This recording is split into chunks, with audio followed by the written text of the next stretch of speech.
Hello and welcome to another Out of Spec Reviews video. Welcome back to beautiful northern Colorado, although you're just looking, unfortunately, at us at the moment.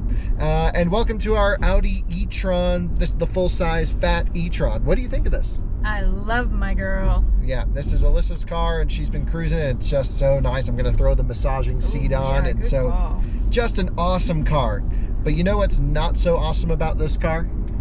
The charging network that it has to charge on. Yep, charging this damn thing sucks at the moment. Pretty terrible. What the heck is going on with charging in America? That is the title of today's video, for good reason, because we've sort of ended the golden age of electric vehicle ownership, in my opinion, and we're coming into this very awkward growth phase where the cars are getting really good. This car is amazing, but charging it is always a little bit of a hesitation when we go on long trips. 100% and hesitation. It's getting way worse. It's getting a lot worse. And very quickly. So we're going to talk about that topic today. It's not going to just be us. We're actually on our way back home because we're going to do some video conferencing with heavy electric vehicle users. We're going to be taking some data from that we found online, some posts and things like this, to talk about sort of the wide issue. And we're going to share hopefully all sides of the story here. We're going to approach this from the side of a network operator.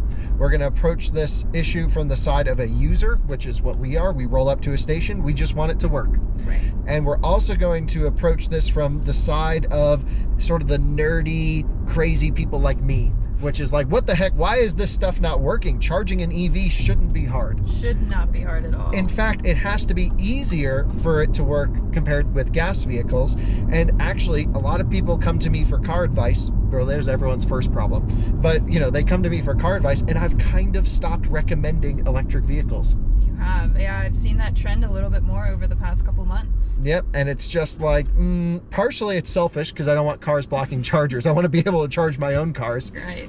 Not so much of the issue, but it is kind of funny to think about it that way. And secondly, it's like, are we really setting people up for failure by saying EVs are the best? And I think we need to have this open conversation about public charging and why it sucks so bad, especially now that I've been spending a lot more time in Europe and I'm actually heading back tomorrow. So when the day this video goes live, I'll be chilling on a flight going over. And it's so much better over there. So we have a lot to talk about. A lot.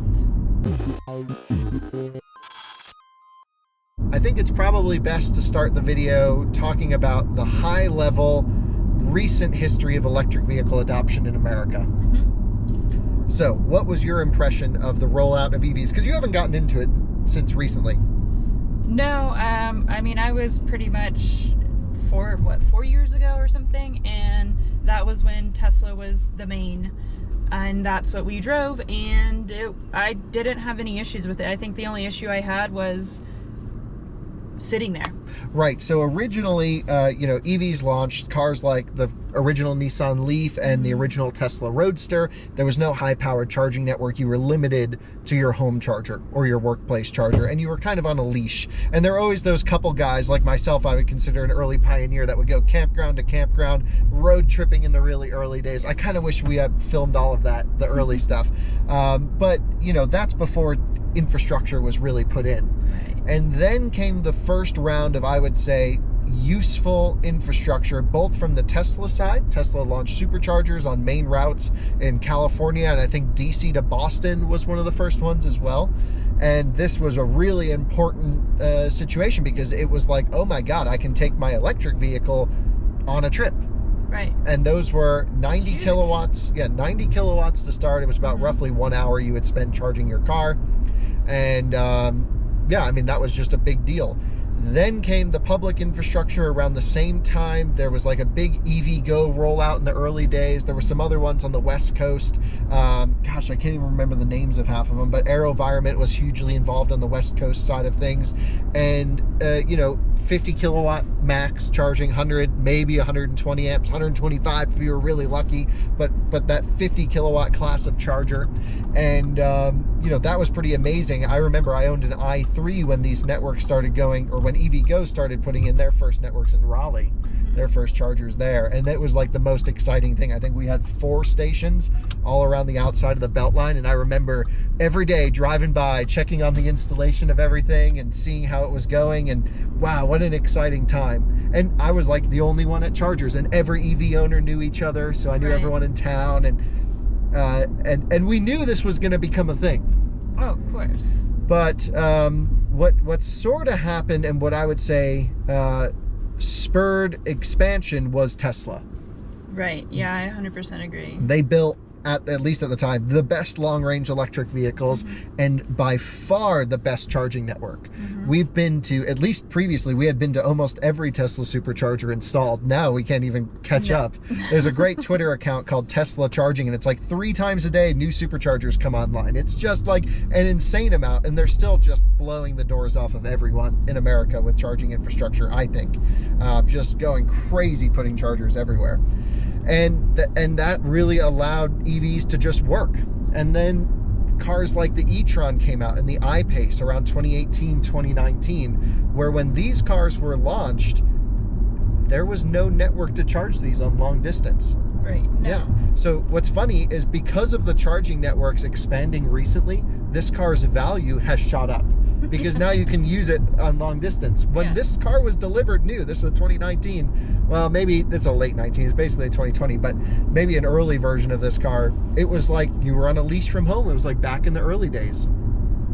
So what happened was, Electrify America was born out of the Volkswagen Dieselgate settlement, as well as other clean vehicle initiatives, and that's divvied up by the state. But Electrify America was born from Dieselgate, and to be totally transparent, I don't actually know the full details of their agreement, nor do I really care, but I just know that that's how it was started. And I'm pretty sure Electrify America went above and beyond what they were contracted or required or punished to do, however you want to look at it, by putting in big boy chargers, the best chargers on the market, finding, I would say, pretty good locations, at least initially, to install them. And it really seemed like this is the future. Right. It's like, the good intention to try and, right a wrong, essentially, putting in real chargers so cars like this and future EVs like ID4 and Ioniq 5, etc., can be charged across the country. And there was a period over the last 2 to 3 years, I would say, that I've considered the golden age. And I had been saying this over the last few years, so this is not a surprise to me at all, but I've been saying now's the time to own an EV. You get to a station and maybe it doesn't quite work perfectly, but you can just move to another one that's always open. You're the only one there. And in the last 8 to 12 months, and I would say really in the last 6 months, we've just seen like a 10x jump of EV usage. Yeah, there's been a lot more people and a lot more broken chargers. Right. Well, so what has happened is, because of this charging infrastructure going in, not just from Electrify America, but also from ChargePoint, from state-funded programs. Keep in mind, ChargePoint doesn't really operate their own network. They just sell the chargers and host the back end. EVgo has been partnering with GM, installing a ton new chargers, especially around the Denver area where we are, and others. It's just like, okay, chargers are going in.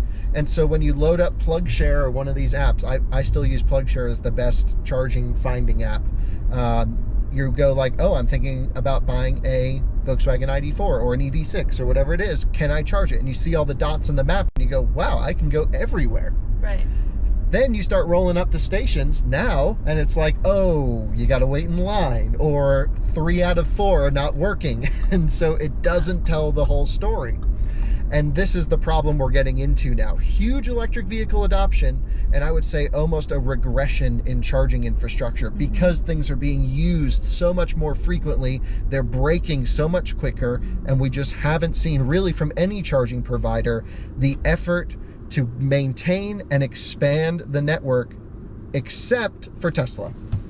Right, yeah, Tesla's the only one that's really staying strong. I mean, you call Electrify America and it's just a bunch of excuses. Just switch over to the other one. Oh, the other one's not working either. I mean, it's just a ton of problems that just should not happen. Right, and we'll get into the maybe specific EA situation, because that's sort of the reason we're making this video. I've just seen a million posts about Electrify America the last few weeks, but I've also had issues on EVgo personally that I want to bring up as well.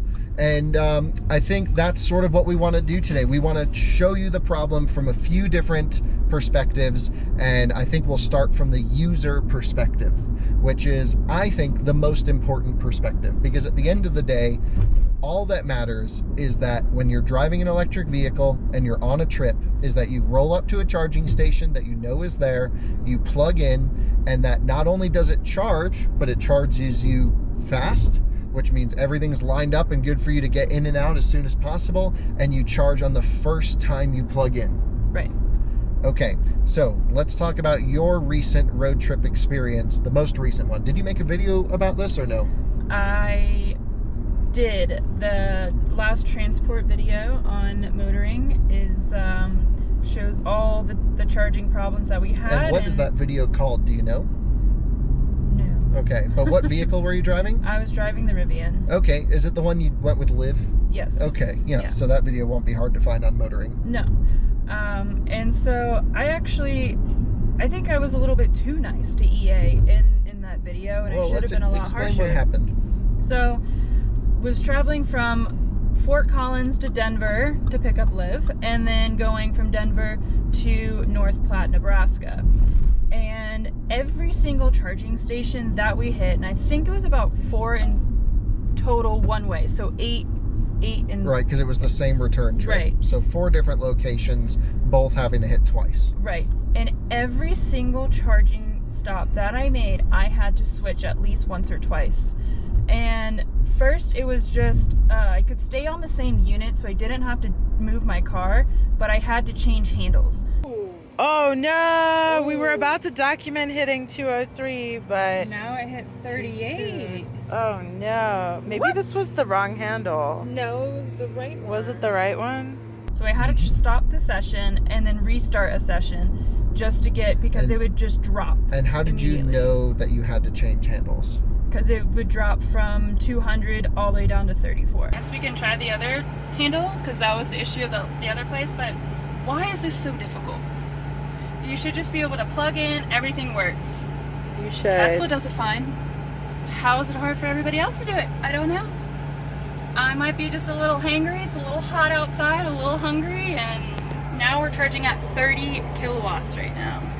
Right, and that issue, my understanding, is a temperature sensor inside of the cable, just not confirmed by anyone, Right. that basically sends no signal, so it's a broken temperature sensor, and basically limits you to 35 kilowatts. Right. And every single one of the charging handles, like, there's pieces missing on it, and it just wasn't a great experience. But the worst part of it is, I believe it was in Ogallala, where there was only one station that was working, and I still believe that's still the case, and it dropped from 200 all the way down to 4. So this just happened because that just happened because EA stinks. 4 kilowatts. 4 kilowatts. And thankfully I charged enough at the last station to be able to make it back, but if I wouldn't have, then I would have been stuck there for hours trying to charge the car to get it back to another working station. And that is just horrible. Right, and so we'll talk to some other people, both positive and negative experience throughout, because I actually just received a message from my friend Robert today, who's towing with his Rivian down to Texas, and he's like, every single stop worked perfectly and had no issues at all. And like, great. So I think we sometimes, I guess some people think that we're just out here to be hard on the charging networks. But I think, to me, the biggest disaster, and I mean this totally seriously, is when you roll up to a charging station from a user standpoint, and you have to do anything other than just plugging in the car. Right. Anything other than that, it's a failed session. The problem is, in all of the reporting that charging infrastructure companies or charge point operators report, is do you have a successful charging session or not? And half the time you can't even get a charging session to work. maybe less than half the time, I should say. I'm just using that as a figure of speech. But sometimes you can't even get a charging session to recognize you're plugged in. Therefore, that doesn't count as a not working session. Right. So I think the numbers are all skewed here. We need to just ignore the data that's coming at us and rely on customer experience. And this is why our Out of Spec Motoring channel really exists. It's to roll up to charging stations on road trips and film what happens. We know all the tricks to get the chargers to work. If we're having issues, I know others are as well. Right. And that's been my entire feed the last few weeks. So what do you say we go home, we start loading up some posts that have caused us to make this video, and then we start talking with experts and heavy users to see what their experience has been. Sounds great. So we're almost home, Alyssa, but I thought I would share 2 recent experiences that has caused me to share this video. Okay. The first was we were charging yesterday on EVgo at a brand new installation, brand new Signet installation. We back in the Genesis GV60 that we have on test this week, and I go to plug it in, and the whole screen is blank on that unit and won't even activate or charge. Right? And then, okay, so then we move over to a different stall and we get a maximum of 206 kilowatts. We know it's charger limited. The car could do 240. So the charger's not giving us everything the car could have. Now, is 200 the worst thing in the world compared to what the car can really do at 230, 235? No. But the chargers should be capable, any new hardware should be capable of maxing out every car on sale without issue and not even being stressed. I don't know why that's such a big ask. It just should go at the maximum the car can go. It's a 350 kilowatt charger. This is an 800 volt class of vehicle. It was capped at 267 amps or something like that. And that was just a charger limitation throughout the entire session. Mm-hmm. We also saw 2 other people roll up to that charging station who had issues. One guy left, the other guy moved to a 100 kilowatt charger next to it because he had no idea that the other charger was faster. Yeah. And so that was kind of annoying. Halfway through that charging session, our speed dropped to 6 kilowatts and sat there. I was like, let's just see how long this goes for. I was on the phone, but sat there for 27 minutes just at 6 kilowatts. No notification, no warning from the car side or the charging side. And of course it was the car because it can accept a lot more than that. Right. Excuse me, it was the charger. So that was really frustrating to me. I'm like, okay, that's technically a successful charging session. I plugged in and it charged, but it didn't charge at its maximum, and then it pretty much failed halfway through and wouldn't juice up the car. So that to me is like normal people would have no idea. If you're driving a Mustang Mach-E or an F-150 Lightning, it doesn't even tell you how much power you're getting. Yeah. And you would have no clue if the charging screen was dead, which 2 out of 4 of them were dead. The other thing was I went to go do another charging test on the GV60 and pulled up to our local Electrify America station, which is what we typically use for charging tests. And there's 4 charging stalls with 8 plugs. Each dispenser has 2 CCS handles. There was only 1 working handle out of that entire installation. So no one was there. I was the only one, thankfully. I rolled up and I saw an ID4 lady looking really pissed, and she just drove away.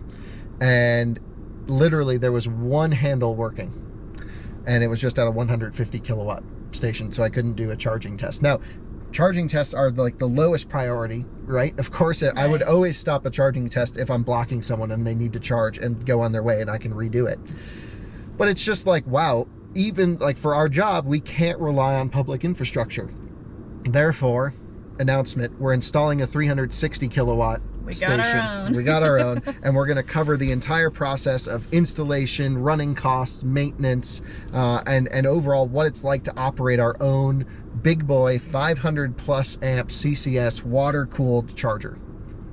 Should be cool. Should be cool. That'll be towards the end of this year into early next year. We have a lot of permitting stuff, but that's coming on. I just got so frustrated. I'm like, okay, we just need to do something about this. Yeah. So, you know, not everyone can just install their own charging network wherever they need to drive. We have to rely on public infrastructure. Right. And you also had another issue this week, or last week, I should say, where you were driving the Rivian and you were stuck in line waiting to charge. And this is becoming a much more increasing problem. So let's go inside. Let's talk about station throughput, station reliability, how people are using them, why they're breaking, and then an open letter to Electrify America, I think, to ask for transparency. Now, in full transparency from my side, I know the CEO of Electrify America. I would say we're on great terms. I respect his work. I think he really respects our work. And I think he really does want to provide the best charging experience. And we text from time to time. Yeah. And Giovanni, I'd love to have an open conversation with you on camera, totally candid about why the network's collapsing. Right, because I mean, he doesn't want it to fail. Nobody wants it to fail. They've spent so much money on it. Well, they had to, but yes. Well, I mean, they like, even if you had to, why would you spend money on something that's in the end going to be trash and not going to work? Because it's actually probably cheaper for them if no one's able to charge. That's not the reason, but I'm just saying it's not like they make money when you plug in. I'm trying to be the good guy on this, and like nobody really wants their projects to fail. Totally agree. So, and I think what would really go a long way to helping with customer, I would say, just the feel-good aspect is full transparency. Right. Tell us why this charger's down. Is it a supply chain issue and you can't get a motherboard for it? Is it a temperature sensor in the handle? They give you codes. Be totally upfront with everything, and then tell us what you're doing to fix it. Where are the issues? Now, I'm sure they have contracts. They can't knock their suppliers, right. But there's more they could do about sharing the real state of I would say, massive collapse going on with not only Electrify America but also EVgo, I think, in my opinion. Right, because I mean it's not like this is happening everywhere. In Europe, it's fine. It's great. It's amazing. And we'll talk a little bit about that. Branden Flasch is going to join us. We're going to talk about charging hardware itself and sort of talking about what units are available that work really well and that don't. But yeah, those Alpitronics units, Kempower units, rock solid. We don't get either here at the moment. No. At the moment. At the moment. All right, let's go do some more digging into this problem. Yes. Branden Flasch, thank you for joining me. Hello. Absolutely. Always happy to join. For those who don't know, you have an awesome YouTube channel. So I'll leave the link in the description. Do you want to explain I've been what you all do over on the place channel? in EVs. Yeah, so I do a little bit of similar content to Out of Spec reviews, but almost all EVs. I did have a Porsche Boxster for a little bit, but I've been every state in the lower 48. I actually live full-time traveling for 9 months straight, and all in an EV. So I've done probably 2 or 3 or maybe even 400,000 EV miles all around the country. There are a few people that have been to as many public charging stations as I have. Yeah, it's really impressive, and we've gotten to collaborate many times, and we've been friends for years. And now you work for a charge point operator. We won't say exactly who, Yes. but I think what I really wanted to dig into on this topic, and we've spoken a little bit ahead of time, of course. We've just seen this huge influx of issues with public charging in the U.S., and Yes. a lot of it comes down to hardware, and that's where we're sort of starting is. What's going on with the hardware that's installed today from major suppliers, and what's the future look like? Because I would say more than 50% of the issues that people are having with charging comes down to the actual garbage that's in the ground. Yeah, I would say a lot of it comes down to the hardware that's been deployed is Gen 1, Gen 2. We're kind of getting into Gen 3, Gen 4 hardware. But most of the stuff that's deployed in the United States right now is Gen 1 and Gen 2. And what I mean by those different generations, so Gen 1 was mainly the 50 kilowatt, the early BTC EVgo units, the early FSX, even some of the ABB, the Signet that Electrify America is still using to this day. Those are Gen 1. They're basically just industrial grade power conversion that happen to be reapplied to be DC fast chargers. They were never built from the ground up to be used to charge cars. So they just took what these essentially industrial power companies already had and reapplied it. And now we're getting into the Gen 2, which is some improvement from that Gen 1, but still not amazing. And the Gen 3 and Gen 4, most of that hasn't come to the US yet. We're seeing a lot of that in Europe with the Kempower, the Alpitronic, even the newer ABB, the newer Delta, all those kind of hardware providers. Those are built from the ground up for charging EVs. And they're also just built from the ground up to be easier to service, less maintenance, just overall less complex, or complex in units versus individual components. And that It improves reliability significantly because you can remotely diagnose them, narrow down the fault, send a lower skilled technician out to do the repair versus having to send someone out to do electrical diagnosis in the field with unknown small parts, that it could be any of these 15 different things. Whereas if it's a simpler unit built for reliability, you might be swapping a more expensive part, but it takes less skill, it's easier to swap, it's less parts to stock, and then you can send that back to the manufacturer for refurbishing, and they can figure out exactly what's going on in a lab scenario versus in the field where it could be raining, snowing, dirty. These are sensitive electronics out exposed to all of the elements. It could be -30, it could be 120 degrees, plus all the UV, and you have the general public using it. It's just a recipe for failures across the board. Yeah, and honestly, that's what we're seeing. We're seeing some older hardware start to derate or to have issues. I used an example earlier where I rolled up to a public charging station this week that had 8 CCS handles with only one of them working. Or I should say there was 7 CCS, 1 Chatamo, but the Chatamo was down too. Which is crazy because that's all Leaf owners can't get around if Chatamo's down. And the severity that I think charge point operators are not seeing here is when a station goes down or is limited, it's pretty much like every gas station in a 70-mile radius has just gone out. It's that, there's just nothing else to do except go to plug into a wall for 12 hours. Yeah, there's really no alternatives. And I made a post on LinkedIn not that long ago saying that not enough people in the EV industry drive EVs, and it shows. And I think it comes down to exactly that. The people that are making the decisions about the installation, the maintenance, the operations, basically everything involved in the customer experience of EV charging, most of them are not reliant on those installations themselves. So they're not feeling the pain that comes with unreliable chargers, essentially. So I guess to talk a little bit more about these chargers that are installed, this Gen 1 or Gen 2 terminology that you're using, does it even make sense to build more chargers today with crappy hardware, old school hardware, or do we just try and say, hey, we're just going to take the L now. It's going to get really bad the next 6 months, full transparency, but we have these new units that are going to go in. They're going to last 10 plus years. They're going to deliver all the power your car could ever need. It's going to be grid buffered, so it's good for the total grid. And we're just going to wait to put those in. Are we even close to a hardware solution like that? Or do we just have to keep installing these garbage units? We might be seeing that soon with Electrify America, I think.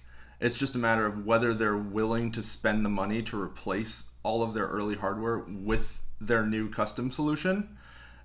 It hasn't been proven yet in the field. I haven't personally used one. I've only seen an empty shell, but it seems promising that was hopefully developed as what I've called a Gen 3 product, that it's designed for easy serviceability, reliability, and just general integration and ease of use. So that could be part of what we're seeing is a general neglect of all the installed stations today because of maybe an internal plan to swap all of those out with that. But that's not an overnight thing. It never will be. And it's also something that if they're planning on this, wouldn't you think they could be a bit more interactive with the EV driver community? I know because they're technically representing many automakers and they have their massive legal teams that they can't be as open as, let's say, Tesla, who seems to just take legal second and everything else first. I know that they will never operate that way, although I wish they did. Don't you think it would be kind of interesting to hear their viewpoint on some of these topics? Yeah, and I think they have it. They have a direct line to you and many other journalists. They could do it that way. They don't even necessarily need to do a PR release themselves. They could just sit down with you, essentially, and I think people would be more understanding if they just had that communication. It's similar to what we saw on I-95, what was that, 2 or 3 years ago, where they just took down the entire corridor, basically, for, I think it was Labor Day weekend or Memorial Day or something. Yes. Just absolute madness. And there was no communication around it. And I think we're maybe seeing the precursor to an event like that on a nationwide scale. Absolutely. Well, we've just seen an influx of Twitter posts, of TikToks, of YouTube videos, of people stranded, of people not being able to charge, and just general like bubbling frustration. And to me, it all comes down to communication. It is what's going on. All of this could be mitigated. Like, the problems aren't going to go away, but everyone would feel so much better if they didn't just give us this candid or this pre-made Twitter response, which is like, shoot us a DM and we'll help you. Yeah, I mean, I tweeted the other day about the Charlotte, North Carolina Electrify America station. I was there, I think it was 3 weeks ago, and 30% of the stations were down. So 3 out of the 10 were marked as unavailable in the app, and then there was another one that had limited power. And I've been going back weekly just to check for my own curiosity and because I want to see a Rivian in the wild because I'm anxiously waiting for mine. Yeah. But no change. So it's unrealistic to expect things to not break, but it's all about how you manage the communication and the timeliness of the repairs. Because things will break. It is like all the factors I just said, the general public's involved and it's in the wild. It's just a matter of time. Right, it's not like we get 99.9% uptime for every charger is not realistic. No, and I think, so I was reading through a Tesla report recently about their uptime, and the way they classify uptime is if over 50% of the station is available. And I don't necessarily disagree with that way of measuring it, because the larger scale installation you have, the less it matters if you have a few stations down, and you want to prioritize those smaller stations with a higher percentage of stalls down. Sure. Yeah, you would want to look to see, okay, what percentage of this is this site down. But there's a lot of sites, especially seemingly in our area, in this Colorado area, where you have some big automotive outlets that are using the chargers. We have a lot of people who have big vehicles that are towing and are getting stranded. We're going to have a conversation later in this video with All Electric Family, who literally had tow trucks involved and all of these things just recently because their station was down.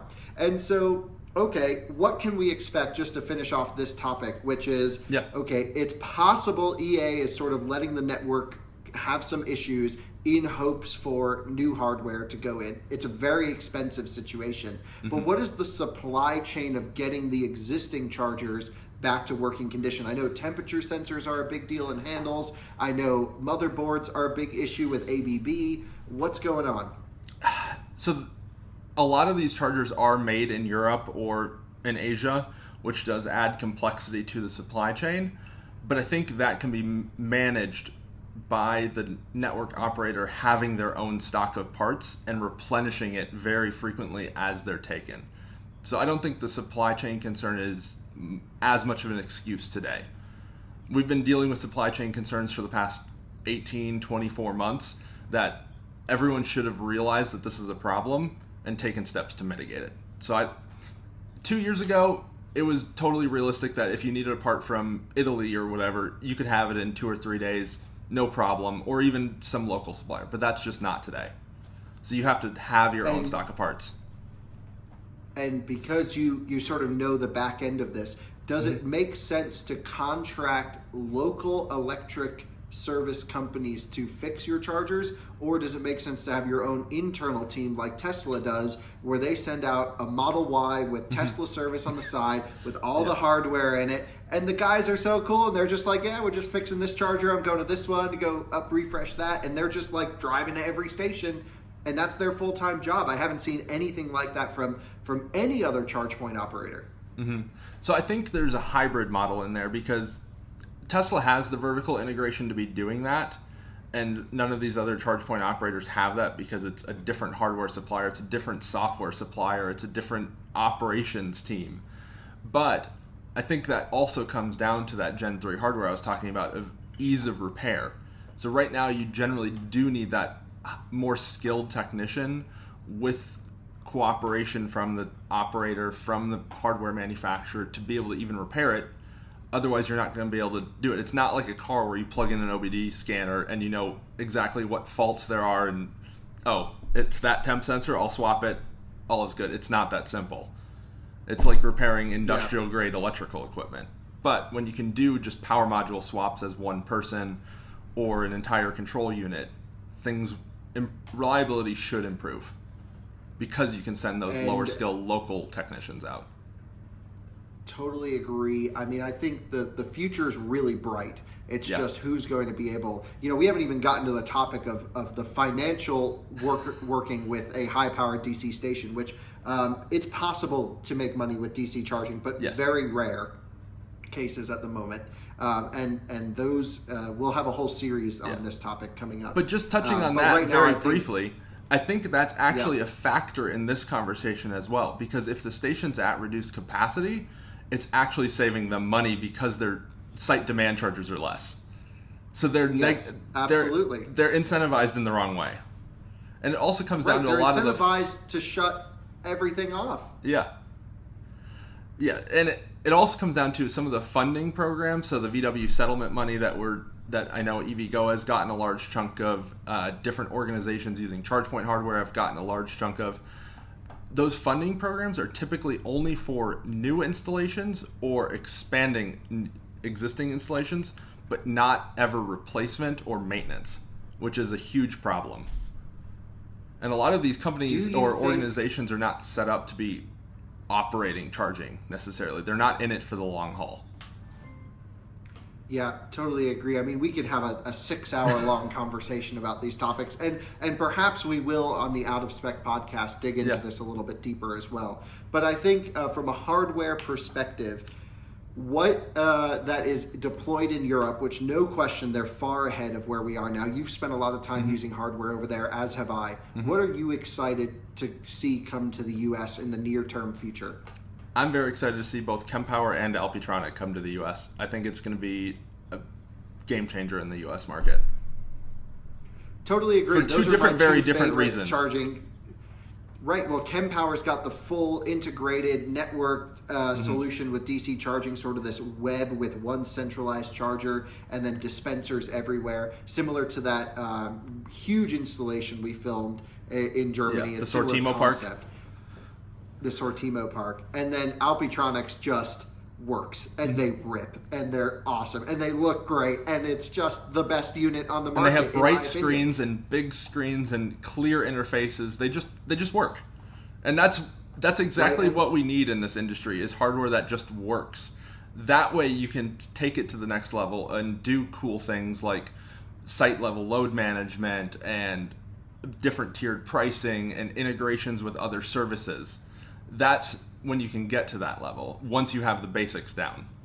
Because nothing else matters if it's not reliable. Really struggling with the basics. So can't thank you enough for joining in this conversation. Absolutely. I learned a lot, and really hoping to do more topics with DC charging. I keep promising you and our audience that we're going to do this. And this one's born out of frustration because I'm tired of seeing all these freaking negative posts everywhere. Yeah, I mean, it's really a poor customer experience, and it impacts the entire industry negatively, because if people are not buying EVs because of their concern of charging networks, well, the charging networks aren't going to improve because people aren't going to buy EVs. It is a bit of a chicken and egg problem, but the industry as a whole needs to work together to improve it for drivers, not for their customers, because every business has their own different customer of who they're selling to, or whether it is the driver or it's site hosts or just hardware suppliers. That's a whole separate conversation, but it needs to be focused on the driver experience at the end of the day. Couldn't agree more. Thanks so much, Branden. We'll leave your YouTube channel linked in the description below.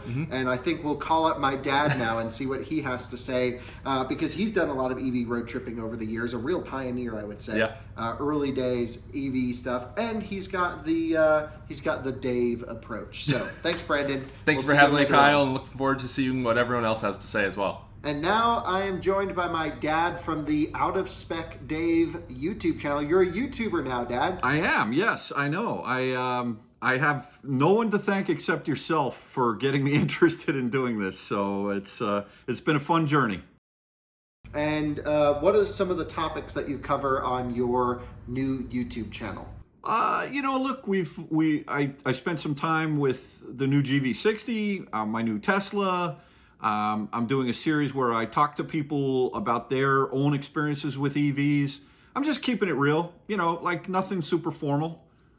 Yeah, That's good. And today's conversation is all about charging infrastructure, and we've already had a quick conversation with Branden Flasch, and we're going to have another conversation with another YouTube group shortly after. And I wanted to get your impression, since this is about charging in America, what your impression is of the supercharger network, because you just took a huge trip up the entire East Coast in your Model S and used the supercharger network. So curious to see your impressions of reliability, uptime, issues, and big wins. I think there's a ton of new version 3 superchargers up I-95. So I literally just got home 15 minutes ago from a 1,422 mile trip from Marco Island all the way up to Fairfield County, Connecticut. I did 7 different charging sessions, not dissimilar to what I did both in the ID4 and also the Ioniq 5. But what I can tell you is that since I last did a road trip down to Florida and back in a Tesla, a lot has changed in the infrastructure, just like you said. There's a lot more V3s out there. There's a lot more, the locations are there just seem to be everywhere. It's insane how many superchargers there are, at least up and down that corridor. And, and I found that every single time I plugged in, it just worked. I mean, it's almost downright boring. You pull in, you plug in, it starts going in less than 20 seconds, 10 seconds, and you're getting juice. And it's ridiculously easy, very consistent. I do have some issues with some of the installs, especially on the V2. Before we get into that, can you explain the difference between, we had mentioned version 3. Do you want to explain to our audience what that actually is? Because there's going to be a lot of viewers of this video who either A, don't own an electric car and are kind of nervous to because of the charging infrastructure, and right. B, there's a lot of non-Tesla drivers watching this that may not know what V3 is. Yeah, so I look at it this way. There's 2 different types of superchargers that are out there, the slow one and the fast one. Okay, and the way that I tell the difference between the slow one and the fast one, other than on the screen itself in the car, it'll actually tell you, is the thickness of the cable is very small on what's called a version 3. And what that does is it outputs up to 250 kilowatts, as opposed to the version 2, which has a thicker cable, and that outputs only up to, I think, anywhere between 120 and 150. I think most of them are 150 right now. And but what's interesting about the version 3s is that not only do they output more, but each cabinet, let's say you pull into a shopping mall and there are 8 different superchargers there. With a version 3, each one of those cabinets is capable of putting out the maximum amount of energy of 250 kilowatts. Whether or not your car can take that amount is a different story, which we can talk about. But when you go into a version 2, not only is the cabinet only capable of putting out up to 150 kilowatts, but each cabinet is shared with another cabinet. And what happens is they're labeled like 1A, 1B, 2A, 2B. So if you see someone on 2A and you pull into 2B, what's going to happen is that 150 kilowatt output is going to get split into 2 different, it basically gets split in half, or I don't understand the priorities as far as whoever pulls in first might get the higher amount. A thing. It's now a force split. It's force split of yeah, so let's say 75 kilowatt maximum, which is about the same amount of energy that an urban supercharger will put out. And that's not very much energy. And what I experienced was a couple of different times on this trip, everything works fine when you plug in, but some of the charging stations were kind of crowded. And so I had to share on a V2 a couple of times, just the way that the trip planned out. And so here I am, I got this beautiful Model S Tesla, and I'm only pulling 71 kilowatts. Now, meanwhile, in my Ioniq 5, I know you're going to talk about Electrify America, but the public charging network, which is what I call the CCS network or the charging combo system, if you pull into an Electrify America and you can plug in an Ioniq 5 or a GV60 or an EV6 into a 350 kilowatt, first of all, that's 100 kilowatts more output than the fastest V3 supercharger that's out there on the market today. And what happens in that case is my Ioniq 5 or GV60 will ask the charger for as much as it can give it, and the car will take about 230. I've seen as much as 240 kilowatts. And so when you compare that, everybody says, "Oh, the Tesla supercharger network's amazing," and it is. It's everywhere and it works, and but it's nowhere near as fast as the EA supercharging network when it works. Okay, I must say. And when you can find a 350, there is nothing better than having a car that's capable of taking in that much energy. So I was a little frustrated a couple of times when I was at V2's version 2 superchargers, and I'm having to share on this trip, and it took a long time. I mean, I was there for over 50 minutes. And wow. and you know, I have many times with my Ioniq 5 and a few times with the GV60, I've gone from, you know, less than 10% to, you know, 85-90% in 20-21 minutes. And so, you know, Hyundai's claim of 10 to 80% in 18 minutes, if the temperatures are right, if the battery pack temperature is right, that's spot on. That is not marketing fluff. So yeah, it was a little frustrating for me on this trip. As a matter of fact, Kyle, I have a 2018 Model S, and it's a 100D pack, which is about 95 kilowatts hours in terms of the size of the pack. And on a version 3, which is capable of putting out 250 kilowatts, the fastest I saw on this entire trip was 161. Right, but that's a very car-specific thing. I mean, we can get into the whole charging curves of each cars, maybe for a different topic, but I think, you know, more or less today, I really wanted to gauge your impression, I didn't know, of the supercharger network. So you've now done this trip on Electrify America, using the public networks. Also, you've mixed in, I know in some trips, some EVgo, maybe some charge point here, but generally in the US, when you go on a long trip, you use Electrify America. And what is your impression of, you know, regardless of the car, the ease of use, the reliability back and back? Because maybe I haven't totally explained to you, the reason we're making this video is, like, for some reason the last 2 weeks to a month, all I've been getting bombarded with private messages in my Twitter feed, etc., is just chargers are broken and just charging issues out there. Yeah. Well, okay, fair enough. Thank you for that context. I would say that Electrify America, first of all, what I found is you pull up to the Electrify America station. My cars that I've used in the past do not have plug and charge. So you have to pull up an app, right? And then you have to actually swipe. You have to look up at the which number you're at in terms of EA. You have to know to do that. And the Electrify America station says plug in first. Wrong. If you plug in first, 50% of the time it bugs out, doesn't work for me. Basically what happens is, for me, it's extra work to have to know how to open up the EA app. And then when it starts to communicate with the car, it can take sometimes 45 seconds to a minute for it to connect. And then sometimes it doesn't connect and you don't know why. And then it's locked to the car, right? And you're trying to unplug, you're trying to cancel the session, and you can't figure out why it's not working.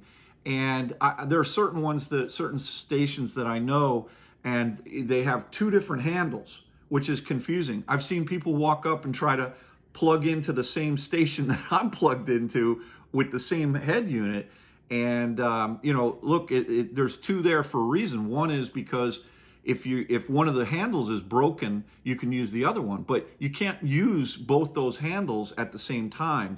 At least with older hardware. There's some new hardware coming on the market that allows simultaneous charging. I've seen EVgo's installing quite a few of these units recently. And then a lot of the issues you're describing just have to do with the CCS protocol in general. I don't think we could really blame Electrify America for not supporting plug and charge on other cars, because the network supports plug and charge and we know it works. I think if we wanted to be critical about one plug-in charge component, it would really be that I've never seen a plug-in charge implementation that factors in the lower cost of the Pass Plus membership.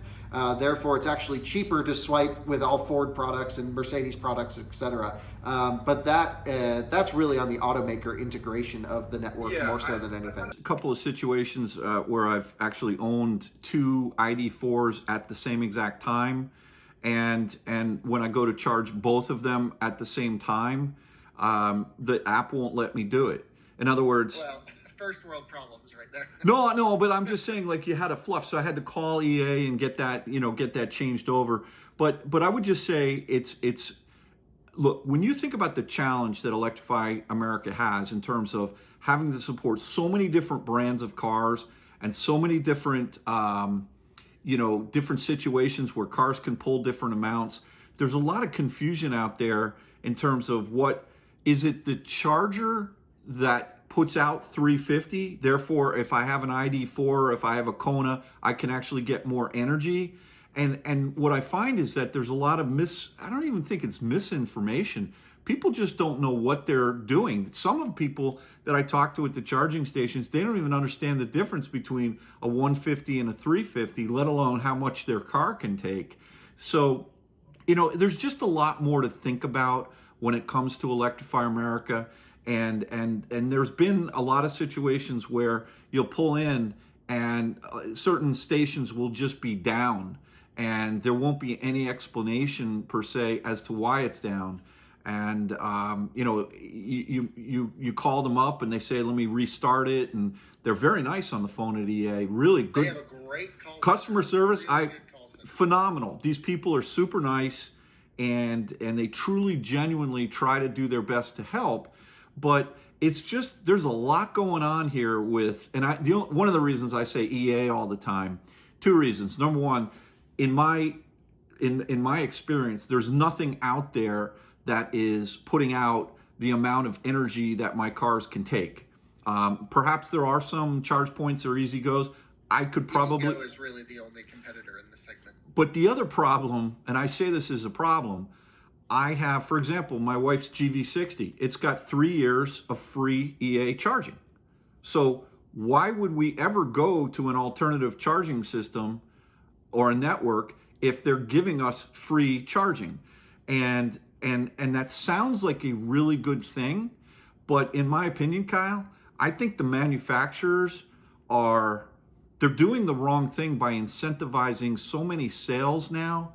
First of all, we see so many people charging locally that have bought ID4s or Ioniq 5s, not so many GV60s because it's a brand new car, but a lot of people who have these incentive programs, they fail to install level 2s at their house, and they go over to the DC fast charger, and not only do they clog them up, but they end up charging on 350s when their cars can't even take 350, let alone forget 350. They can't even take anything more than 150. And so I think the manufacturers, they're trying to push product. They're paying the Electrify America in order to pay for the electricity and the service of giving their clients a good service. But think about what Tesla did, right? And I know that we've talked about this for so long, but the foresight for the manufacturer to vertically integrate everything into not only building the cars, but building the stations so they know that they work, controlling the software so that they don't have to worry about other, let's say, different protocols or different manufacturers that are going out there. But the manufacturers, to my knowledge, the only manufacturer that I've even heard of that's attempting their own network is Rivian, right? But that's like a small little niche off-roady type thing. And so I think that there's going to be some major problems coming down the road here relatively quickly. And I think there's a lot of problems already with reliability, with a lot of people that are going to these stations that don't know what they're doing. There's not a lot of transparency in terms of why a certain charger is down and has been down for a long time. And they just, you hear that they can't get parts and your heart goes out to them because of all the problems with supply chain and all that. But if you don't let your consumers know why, educate them as to why you're having these challenges, what's going to happen is people are going to start to get angry. Now, these videos get made. well, yeah, and honestly, Kyle, you know this, right? I've got this Model 100D. I almost named it Holdover. I was going to give the car the name of Holdover, but then I felt bad. I didn't want to do that. But I'm in sort of the market for a high end, spending a lot of money on an EV as my vehicle that I really want to road trip. And I'm between Lucid and a Model S long range.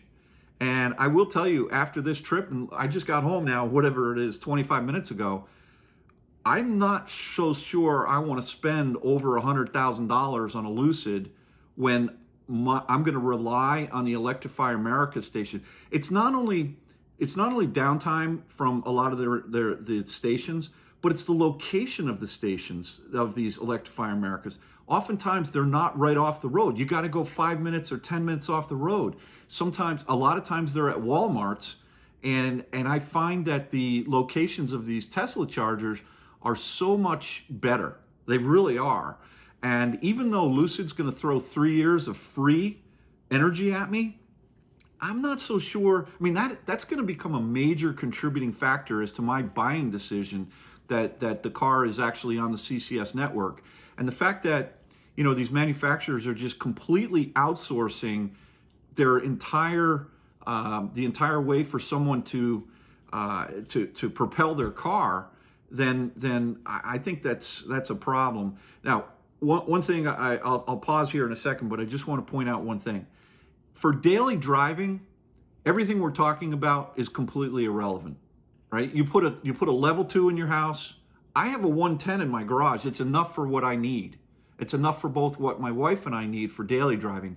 It's when you're on the road trips that you really need to be able to rely on these networks. When I take a gas car, I go anywhere in this country, I don't even think about it. There's gas stations all over the place.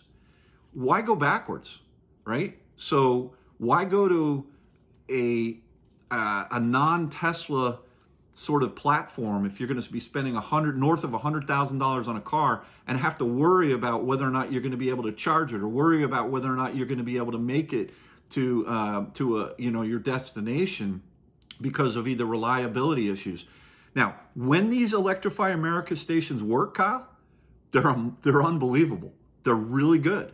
They're super fast. The cars that I've had charge way better than the Teslas. Deeper into the pack. Agree. Tesla's not the best when it comes to, on the vehicle side, having an aggressive charging profile. I mean, GV60 Ioniq 5 really sets the benchmark for the price. EV6, what are they, 39 grand, and it charges from 0 to 100 in 38 to 40 minutes. Yeah. Taycan, on the more expensive side, rips 270 kilowatts to 55%. Lucid Air doing 300 plus kilowatts. Tesla can't touch that today. But let's drive the conversation a little bit more forwards, because you touched on some interesting points, which is automakers giving away free charging, relying on the Electrify America network. A lot of these conversations about reliability, uptime, charger availability, building out more stations are happening on the back end of, or I should say, on the side where we don't get to hear these conversations. But I've had, I know a lot of people in the industry from different automakers and charge point operators. And I know, for example, Ford is like, all right, can we just help build some stations in the middle of nowhere? These are the conversations that are going on. And I'm not saying with Ford specifically, but I'm just saying automakers should care about this problem as much, if not more, than consumers, because if everyone is partnering with Electrify America, except for GM, it seems, and Nissan, I think. I don't know. Basically, everyone's giving away Electrify America free charging. This is our preferred charging partner. Do you think that we should see more transparency from the automaker side about what is going on with the charging networks, the targets that they're holding them to? So I have friends within Volkswagen Group, for example, that work for Porsche, Audi, Volkswagen, etc. And they're like, to be totally transparent, they're like, we can't force Electrify America's hand. They're under our umbrella. As much as we want to treat them like a vendor, which is what they kind of are, that's their relationship, they really can't publicly say, we're going to build out our own network and compete with the network we told you should use. I mean, this is the backdoor side of things that make it really difficult to create competition from an automaker. I think Rivian's doing a great job, but what's your impression of, what automakers should be doing to help with this issue?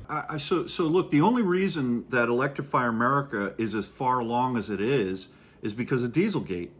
There's no economic, profitable model that I see out there to build a charging infrastructure, and it's got to be super expensive to put out a network and then to be able to recoup that capital investment over X amount of years. What's the ROI on that?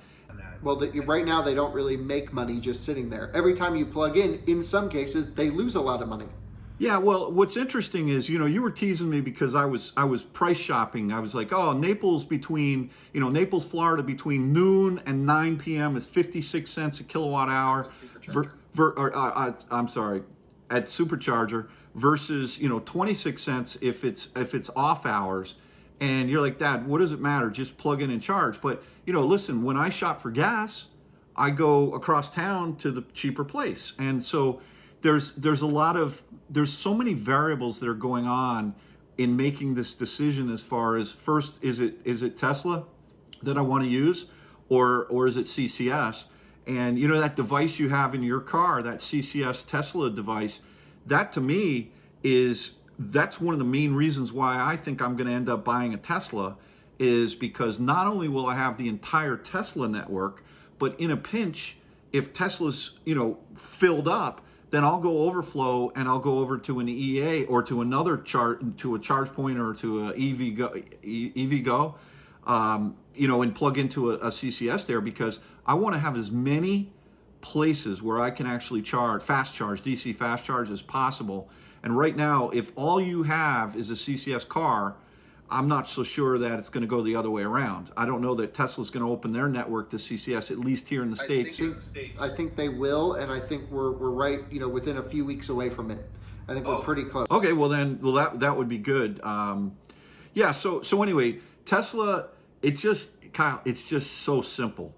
And I mean, right. Well, that's also why I wanted to make this video now, because this is sort of a documenting point in history before Tesla opens up their network to the rest of the cars, like they have in Europe at select locations. And I've made videos at them, and it works really well. There are some issues. Version 2 superchargers are 400 volt capped, so you can't do more than 150 to 180 kilowatts depending on the car. We can get nerdy about it, but really, at the end of the day, because we just need to wrap up this segment a little bit. You're making a buying decision based off of the charging network that the car is able to use. And I think some people don't realize how big of an effect it has. You also made the point that if you spend most of your time driving around it in town, then who cares? You take the occasional trip.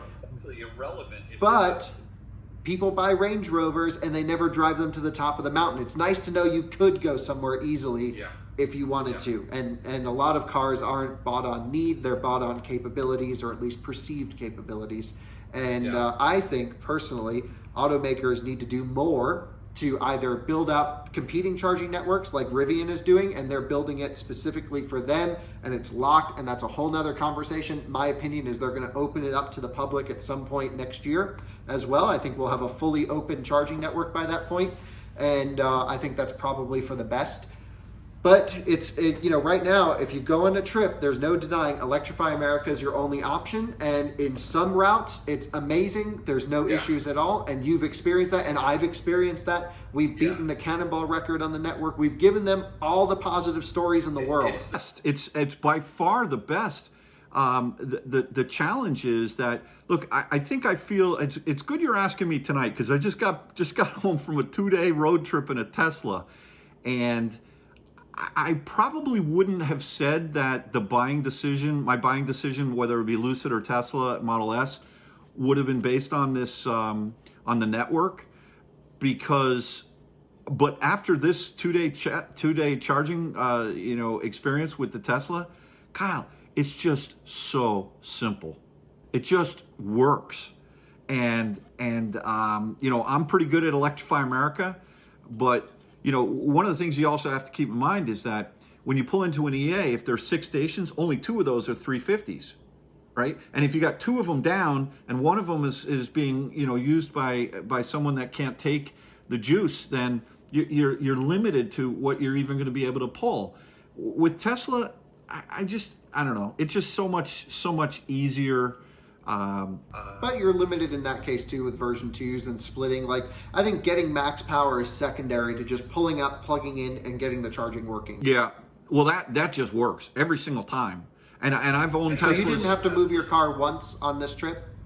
I did not. Yes, I did. And here's the reason. What happened was I didn't back up far enough, and so I had to get back in my car, and I was like, total user error, pilot error. Usually it's I gotta move from this station because it doesn't work, or I can't get it to work. And this was totally my fault. So maybe it's best we end on that note. I just didn't pull back far enough. Well, that just speaks to the reliability of the Tesla charging network. Look, we've shown the Tesla charging network having issues. We've shown Electrify America being far superior to the Tesla network on certain stretches, like here in Colorado. We beat 2 Teslas with 2 electric CCS vehicles, Ioniq 5, and the Taycan beat a Model 3 and a Model X on the race to Vegas. That's been widely known, but I'm seeing some major issues with chargers being down and uptime. Really just they either can't get parts, whatever the issue is. All I'm really trying to get out of them is a little bit of transparency as to what's going on with their network. I agree with you, Colin. And also, you know this, I've owned, I think, 4 or 5 Teslas before this one here. I don't remember ever, this may be a stretch, but I don't ever recall pulling into a Tesla supercharger and it not working. Well, it's happened to me many times, but I also drive a lot more than you. Yeah, but I mean, like, and I drive a lot, Kyle. I mean, I mean, you know, forget you, right? I drive a lot, and I've had a lot of Teslas. Maybe you could count it on 2 fingers how many times it didn't work. And you know, with EA, I'd have to count fingers, toes. You know, I'd have to get a bunch of people in here. And I just want to say this: if these companies like EA and ChargePoint, and if they're truly working hard behind the scenes, which in my heart of hearts you have to think they are, the problem is I don't know if they are or not. And right. and so when someone doesn't know what's going on behind the scenes, then you start thinking they don't care. And I don't believe they don't care. I believe they truly care. And there's a lot of government dollars that are going to be flowing into all of this infrastructure and EV over the next X number of years here. But the problem, Kyle, is the cars are flying out the dealerships now, right now, right? We don't have a couple of years. You go, what's going to happen Christmas time up and down 95 on weekends? What happens already in California? That's foreshadowing. It's coming over here. Here too. We have to wait for chargers. Yeah, so it's only going to get worse, and it's going to take a long time for this infrastructure to get built out. So yeah, the sales are way out in front of the infrastructure right now, and I think it's going to get really ugly before it gets better. And I'm not so sure I really want to align myself with having 2 CCS cars in the household, with Kathy's, you know, with her GV60, and then if I layer on top of that a Lucid, I think I'm probably going to end up going Tesla. And the sole reason, charging infrastructure. Well, thanks for joining, and thanks for your input on that as a, I would say, heavy user. Your input from really the consumer side of things as to what the heck you know, we all want here, which is just transparency, not just from Electrify America, but also ChargePoint, but also EVgo, because we've pointed out, I would say, the same amount of issues across others. Just yesterday, I was charging on EVgo, and I couldn't get more than 6 kilowatts on a particular station. And so, you know, these are just, this is the time of the 2020s. We'll look back on the early 2020s as crowded, broken, unreliable chargers. And it'll be funny to laugh at this in 5 or 10 years, but unfortunately, this is where we are now, and this video hopefully documents that time in history. Well, listen, I appreciate the opportunity to share my thoughts, and I don't know how I'm still awake because I'm pretty tired, but, you know, good stuff, Kyle, and I thank you for all your time and appreciate you asking my opinions. So, yep. Out of Spec Dave on YouTube. You told me not to ask for subscribers, so I will not ask you to subscribe to Out of Spec Dave. How's that? Subscribers don't matter. Never ask for them. No, I will not ask for you to subscribe to my YouTube channel, Out of Spec Dave. See you later, Dad. Take care. Bye-bye. And now I'm joined by my friends at the All Electric family who have owned a Tesla and now own a Rivian and an F-150 Lightning. And so sort of power users, I would say, towing, doing deep charges all the time, really having to rely on public infrastructure with their two vehicles now. So, hey guys, thanks for joining. Yeah, thanks for having us. And we've been friends for years. We've talked about EVs for a long time. I remember back when you were towing with your Tesla Model X all those years ago. So what the heck are you guys driving now, and where can people find your adventures on YouTube? Yeah, so we have a Rivian R1T. So we have a launch edition Rivian R1T, and we also have the Lightning F-150. It's a Platinum. We just got lucky and got on the list early for both of those, so we got lucky enough to have both of them. And we're on YouTube as the All Electric family on all of the social medias. Awesome. And so tell me what your impression is switching from the supercharger network to the public networks. What has that transition been like? And really, ultimately, what we want this video to be is sort of a document of 2022 charging. What's it like, so we can laugh at this in 5 years? Yeah, so Tesla was very reliable. I think Seamless. the whole time that we had a Tesla, which I mean was a couple of years, and I think we had to wait one time, which is really that big a deal, and the only issue that we ever had was the charger was a little bit slower, and so we moved spots, and then it increased the actual charge rate. So yeah, and then coming to the public chargers, I mean, we've now owned cars, that run on that network for 4 months now? 4 months, yeah. And we have already run into 2 different situations where we were able to get no charge at all. So it's definitely been a different experience. Yeah, and as Kyle put, we are power users, so we have to go utilize most of the battery pack. So we go super low and then we charge really high. And so when that happens, 70 miles to the next charger doesn't work. Yeah, you have to use every charger. And so that's why twice it hasn't worked. If you weren't towing and you didn't have to do that, potentially you could have, offset that and actually been able to make it to the next charger driving, slower, I guess.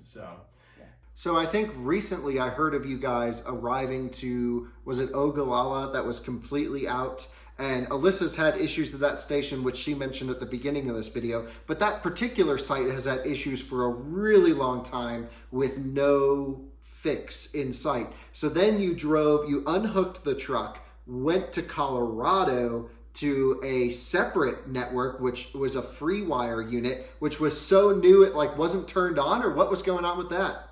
Yeah, so I unhooked it Electrify America in Ogallala at the Walmart. Had 11% or something. We had 11%, and so I drove really slow to this place in Julesburg, Colorado, that was a part of the EV Connect, whatever part of their network, but it was a free wire. And when I got there, it was at 0%. And I tried to plug in and couldn't get it to work. It acted like it was going to work, but then it never would. And when you went on the EV Connect app, it wasn't even on there. But the reason that we did that is because we had somebody ahead of us telling us about this charger, saying that it worked for them, which it did work for them.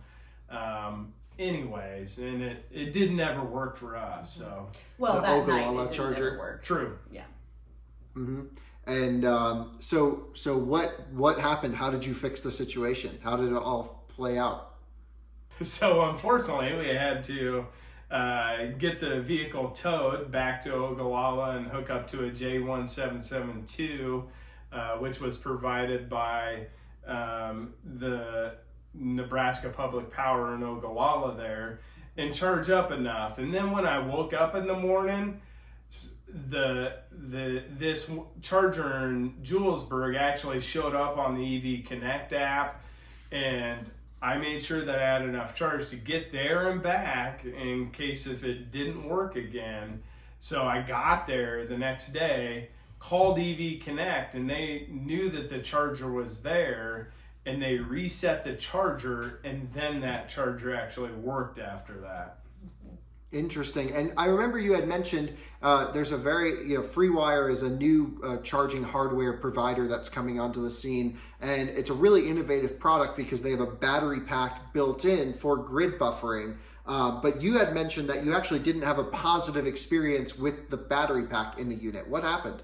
So that morning when I charged there, it was without the trailer. And I charged and it went to that close to that 140 kilowatts.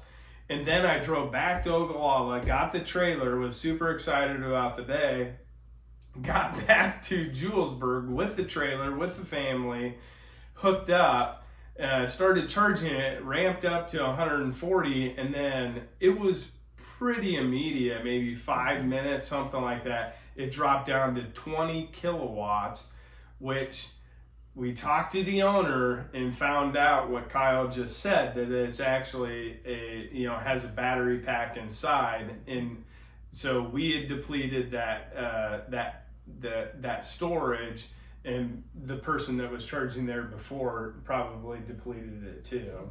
So basically you had 2 deep charges from different people, and then you came back again for another deep charge, and the battery just couldn't handle it. Now that's not a very common situation to happen out.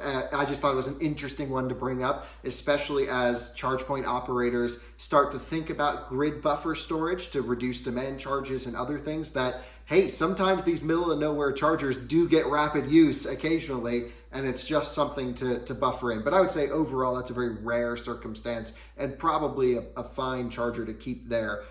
So we've heard, you've been completely stranded with no option twice now, which is pretty hardcore not good in my opinion. Yes. And so what do you think? What's your impression? Why, where does this leave you? What would you like to see improved? I mean, we're lucky enough to live along I-80. So, when we want to go travel, we hop on I-80 and we go out, and then we can, get to destinations off of I-80. And the chargers are there. We just need them to work when they're already there, they're far enough apart that we can get to them. I think our farthest distance is 120-ish miles that we have to go without a charger. And so it's there. We can do it even when we're towing. It's just that, when you show up and it doesn't work, then it becomes a really big problem. Yeah. What I'm sort of finding, and what I keep telling sort of the general people who ask me for questions, is the vehicles are great. F-150 Lightning is an incredible product. The Rivian is so cool as well. All these new EVs are awesome. But our sole problem into the future is not the cars working. It's all infrastructure. Yeah. And so would you agree as power users, or what do you think? Oh yeah. We love the trucks, and we've had a whole range of trucks. We've had a regular F-150, we've had an F-350, we've had a Ram 2500, we've had a Excursion, diesel Excursion. We've had everything, and we've towed with it. And in all honesty, the electric trucks handle towing the trailer better than the gas or diesel counterparts. It's just that, the charging causes you an issue. Would you agree with that? Yeah, the stability towing that trailer is really good. Everything it's totally compared to those larger trucks. Mm-hmm. But yeah, obviously the distance is less, and so that's why we really need the reliability of the actual chargers. The trucks are amazing. Yeah, so cool. It's just, we don't have the charging infrastructure that is reliable to support doing this. Mm-hmm. Yeah, so what do you think are some possible solutions? How do you fix, so like we had mentioned, the charging stations are installed. It's hard to rely on them. You have to rely on them because now you've gone all electric. So will you be buying another gas car, or are you going to deal with it? Or what do you think, what's the future hold, and what do you, I guess really, what are you guys going to do?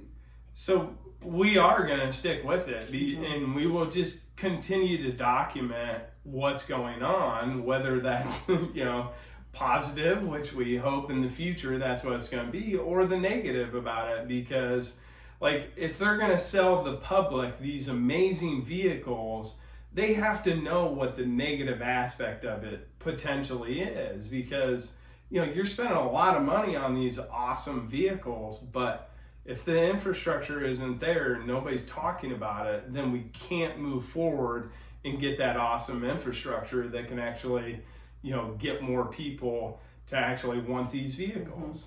And we've obviously had a lot of conversations about it, because when you're sitting there trying to figure out what your next move is, and it's we've had a lot of conversations about what we feel like needs to happen. And obviously the easiest solution is to get those chargers working, because to come in and build a whole new infrastructure will take tons of time and tons of money. And when the equipment's already there, like, we just need that to work. And if that works, then it becomes, because the day-to-day benefit of having an EV and coming home and plugging it in and just going about your day and doing your thing is, it's so much easier than having a gas vehicle. And if we could rely on the charger to work, that's already there, that's already in the right place, already in the right location, then, we feel like it will be just as easy to continue down the road on a road trip. We have 3 kids and a dog. We can't make it more than 100 miles anyway without somebody needing to stop. So for us, like, it's all there, and it's all, it just needs to when we plug it in, we just need to get the juice. Yeah. Yep. That's what it boils down to from my side too. Like, and the fact that there's such an extensive charging network, and that I am finding personally so many issues with it, that like, this is just insane. And like, from when we talk to the charging companies, that we get the very blanket response, which is send us a direct message. Like, we want you to have a good charging experience. Well, it's been 3 years of this, and it just is like, come on, it's crazy. And I get part supply shortages. I get all of these things. I think, and we've, we had Branden, Flasch, and my dad both talking before you guys, and we all were like, if they would just tell us and show us that they're working hard and show us that they care a little bit, maybe it would sweeten it up a little bit for us. But the fact that it's just hard blanket response. For example, I was texting with the CEO of Electrify America, and he told me, I don't appreciate that we don't share the hard work that they're doing. Well, how would we know if every time we pull up to a charger, we got a million issues everywhere? Yeah. Crazy. Yeah, and I saw a tweet the other day from the Flow Network in Canada, and they tweeted out that there was a station that was down. Like, they alerted people with a tweet that says, hey, this station is down and we're working on it. And I would even appreciate that, to see them saying, hey, we know, outside of the app, because you go on the app and it'll say it's working, and then you pull up and it's not. And we even called Electrify America when we got stuck in Ogallala and said, hey guys, is this working? And they said, oh yeah, it's working. And then, 5-10 minutes out on the road, we pull up the app again to see, is it in use or anything like that? And it was listed as unavailable then all of a sudden. And it was too late for us to do anything. Yeah. So it's like, having those heads up would be, that would help monumentally, because then you can plan ahead and know what you need to do. Yeah. Is there anything better about the public CCS charging networks, whether it's ChargePoint, EVgo, some of these EV Connect chargers, or Electrify America? Is there anything better than superchargers, in your opinion, that you've found yet? Yeah. They are kind of closer to the highway than some of the superchargers. Yeah. Like, I feel like you have to kind of get off and at least in our area where they're located, a little bit closer. Right, and it's funny, my dad actually had the opposite thing to say for his area. But I actually agree. I have no major issues with the location for long distance using Electrify America. I've driven across the country many times, weird routes. I think the stations are actually in pretty good places. Walmart's during the day, no issue. At night, maybe a little sketchy, but what can you do? It's not like every town is the safest town on the planet. Yes. Yeah, exactly. Yes. Yeah, I mean, I think they're fairly well lit and all of that stuff. So I don't know. There are some positive things. Yeah, I mean, there's that one in the Tesla supercharger. Where is that one? That's like in an abandoned hotel. Oh, yeah. I know this one. It's in, what is it, it's Missouri, in Missouri, or something right? like this? Yeah. Is it Missouri? Joplin, Missouri. Yeah, Joplin, Missouri. That's right. Yeah. Yeah. That is the sketchiest charger I've ever been to. Yes. You pull in the back and there's like 8 vans with no wheels and needles everywhere. It's crazy. Taller than you. Yes. Yes. Oh man. Yeah. So look, it's not perfect, and it's not going to be for a long time. Yes. For any network, regardless, Tesla or public. But what's your impression, just quickly, on Rivian sort of getting fed up with the public charging networks and saying, hey, we can do this better, and creating their own sort of private Rivian Adventure Network chargers? I think they'll open them up, but what do you guys think? I mean, I love the idea, but again, it's just going to be the time and that it's going to take to get it up and going. Like that's great for somebody, 2, 3, 4 years down the road when they have a whole lot more of them, put up. But, I think it's, in the end, it's going to have to be universal for us to be able to have reliability and ease of use and having a charger wherever, whenever, it's going to have to be a universal thing where everybody can charge on anything for it to be as seamless as, a gas vehicle where there's a gas station on every corner. Yeah, and I think Rivian doing that is actually very, very good because it's almost like, they're taking something away from Tesla's playbook, and they're actually going to start manufacturing the charger. They're gonna, grow that production of that charger so they can produce a lot of them.